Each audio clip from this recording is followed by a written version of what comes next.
ট্রাম্পের হুমকিতে থুথু ইরানের, আমরা তেল না বেচলে আরবের এক ফোঁটা তেলও বের হবে না। মধ্যপ্রাচ্যের রণাঙ্গনে মার্কিন সাম্রাজ্যবাদের দম্ভ আজ আক্ষরিক অর্থেই পারস্য উপসাগরের অতল গহ্বরে ডুবতে বসেছে।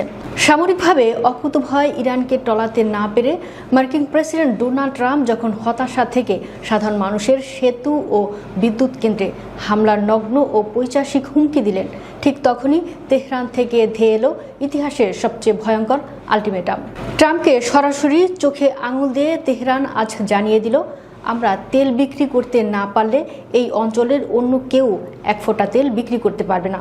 আর এই একটি মাত্র হুঙ্কারেই আজ থরথর করে কাঁপছে হোয়াইট হাউস থেকে শুরু করে পুরো ইউরোপের অর্থনীতি। আন্তর্জাতিক সংবাদ মাধ্যম টিআরটি ওয়ার্ল্ড এর ব্রেকিং রিপোর্ট আজ বিশ্বকে দেখালো পরাশক্তির চরম অসহায়ত্ব। ট্রাম্প হুমকি দিয়েছেন, হরমুজ প্রণালীতে তেহরান কোনো বাণিজ্যিক জাহাজে হামলা চালালেই যুক্তরাষ্ট্র ইরানের একটি সেতু বা বিদ্যুৎ কেন্দ্রে হামলা চালাবে।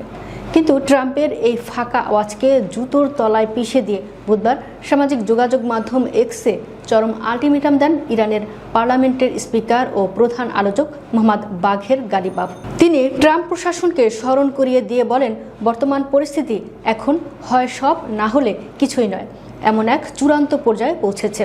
গালিবাফ শুধু তেল বন্ধের হুমকি দিয়েই থামেননি, তিনি আমেরিকার দালাল আরব রাষ্ট্রগুলোকেও এক হারহিম করা বার্তা দিয়েছেন। তিনি কড়া ভাষায় সতর্ক করে বলেন, ইরানের নিরাপত্তা নিশ্চিত না হলে মধ্যপ্রাচ্যের কোনো অবকাঠামোই নিরাপদ থাকবে না।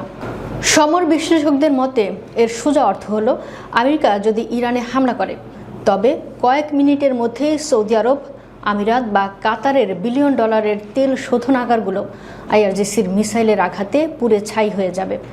ইরান দম্ভ ভরে বিশ্বকে জানিয়ে দিয়েছে, ফেব্রুয়ারিতে যুদ্ধ শুরুর আগে হরমুজ প্রণালীতে আমেরিকার যে দাদাগিরি ছিল সেই পরিস্থিতি আর কোনো দিনও ফিরে আসবে না।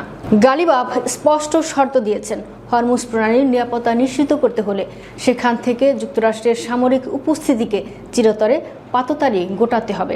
ইরানের সামুদ্রিক ব্যবস্থাপনার সাথে সমন্বয় না করলে কোনো বাণিজ্যিক জাহাজেই এই পথ দিয়ে পার হতে পারবে না।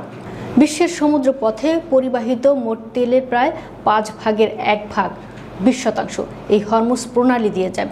আজ বিশ্ববাসী পরিষ্কার দেখছে যে আমেরিকা অবরোধ দিয়ে অন্য দেশকে ভাতে মারার স্বপ্ন দেখত, আজ সেই আমেরিকাই বিশ্ব অর্থনীতি ধ্বংসের দ্বার প্রান্তে। ট্রাম্প ভেবেছিলেন সেতু ভাঙার ভয় দেখিয়ে তিনি পারস্যের, কিন্তু ইরান প্রমাণ করে দিল বিশ্ব অর্থনীতির আসল রিমোট কন্ট্রোল এখন কেবলই তেহরানের হাতে।